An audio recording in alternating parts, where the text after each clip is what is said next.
Welcome back to our pumpkin patch. So to start this off, we have to start to stitch this. That way we can stuff it with some fluff.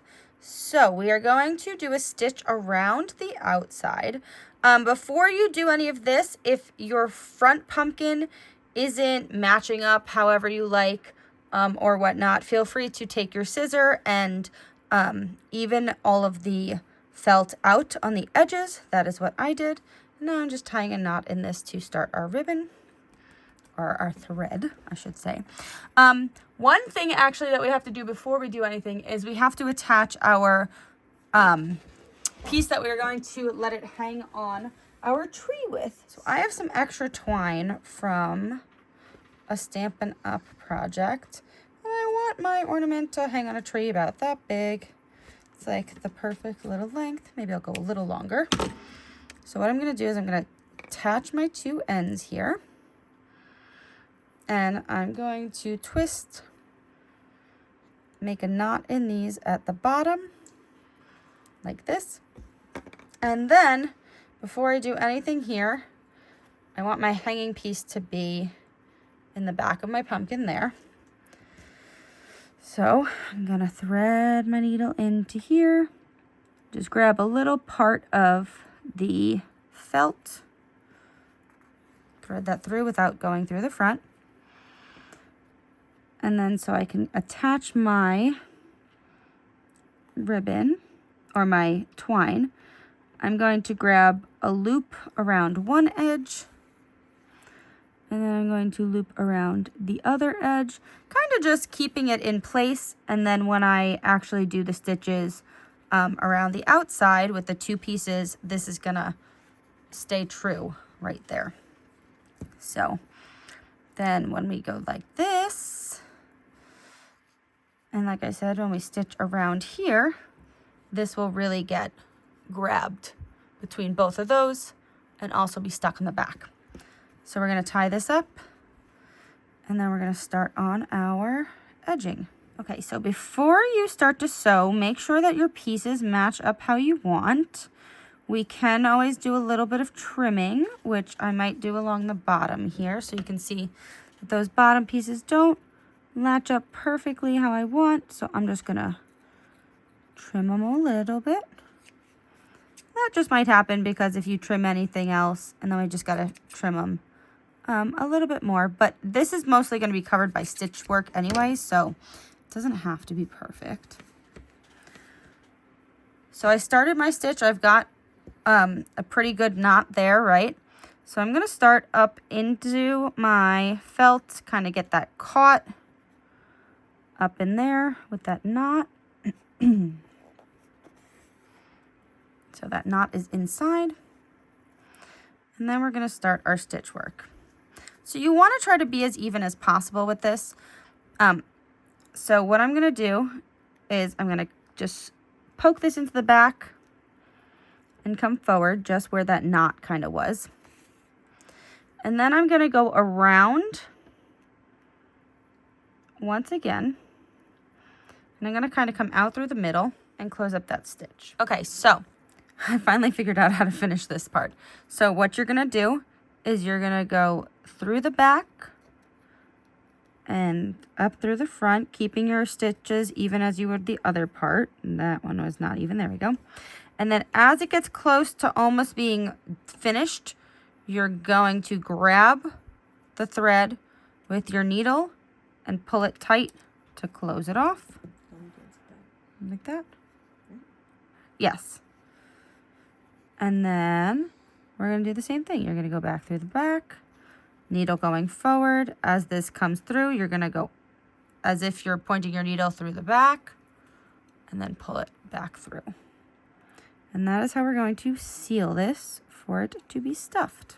So that's how we're going to do it. And by doing that, we're going to close this and then we're going to be able to stuff it. So we ended up finishing up about 4 to 5 pumpkins just so we could have them ready for our next step. So all of this is just us kind of going through, doing those same exact steps once again until we are ready for the next part of this. Once you actually finish sewing them around, you've got to use this fluff. And we're going to start off with a smaller bits at first, because I don't know how fat I actually want to make these things. So we're just going to use our finger. You can use different tools, but we want to make everything fluffy. So I'm going to kind of just stuff this in to different spaces. I want to make sure I get the ears.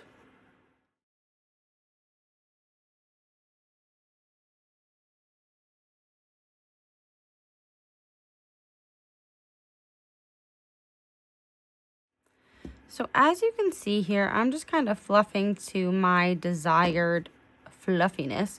Some of them I fluffed a little bit more, some of them I fluffed a little bit less, but as long as it's got the correct amount of fluffiness for me, that's all that matters. And so then once we get all that fluffiness in there, we're going to end up closing up these stitches, and then we can hang these on our tree. And you can see just how good these pumpkins look when hanging. I love it. Now for our next project, remember we made these. So these were just my finished houses. I ended up with 7 in total. And what I want to do is I want to finish this project off. So I'm going to take some ribbon. And I actually have one of the Stampin' Up! Petal Pink ribbons because I'm going to be hanging these in my basement. And my basement kind of has a whimsical feel down here. So I'm going to start off by creating an ending for my ribbon so I can actually like put it onto something so my garland can actually like hang on to something. So I'm just going to create a loop at the very end here. Just like that. Just something that I can put this on like a command hook or something strong. And then I am going to actually measure out my space. So let me go look at that first. All right, so I measured out my desired length here. And what I want to first do is I want to find the middle. So this is the middle of my project right here. And I'm going to kind of lay out my houses to see which one I like in the middle. I think I want this one in the middle. So what I'm going to do is I'm going to turn my project over. I'm going to take my glue gun, just take off some of this excess glue, and I'm going to just put a big dot of glue right in the middle there. Don't touch the hot glue because you'll get it on yourself. I'm just going to stick this into my glue.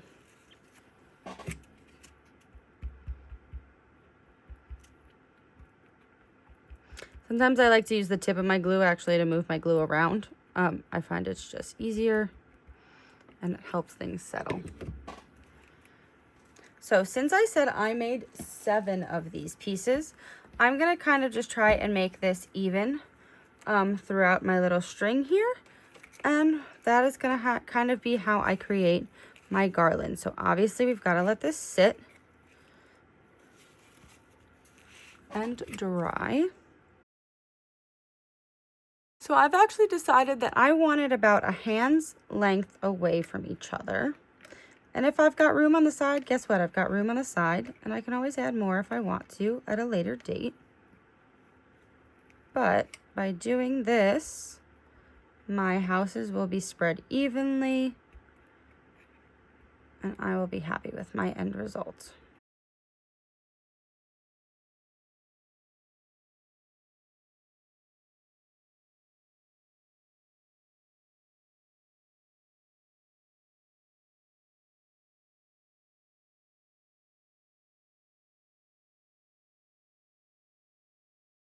All right, so one of my biggest things is when you're doing this, make sure that you have a big enough space, because I actually just had to go back and fix this one because when it had dried, it actually dried like upright, like when I squish them together like this. See how the ribbon kind of comes up? So the ribbon on this one kind of went and got stuck like that. But I'm going to let this sit for a few minutes and then I'm going to pick it up and show you how it looks. All right, are you ready for this reveal? So isn't this absolutely adorable? It will be hanging down here next time you see us. So, yay! Hope you enjoyed! Thank you for watching. We hope you enjoyed. If you have any questions, please let us know in the comments below. But we hope that you enjoyed these 2 projects that we finished up today, and we hope that you make your own to hang it throughout your house or to give to a friend. We also wish you all a very happy Thanksgiving with your friends and family, and we'll see you again next week.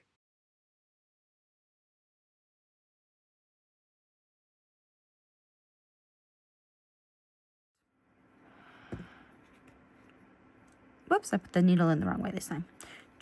Coming back. Basically the same stitch you would use if you're making stockings. Exactly. You did not see my mistake there.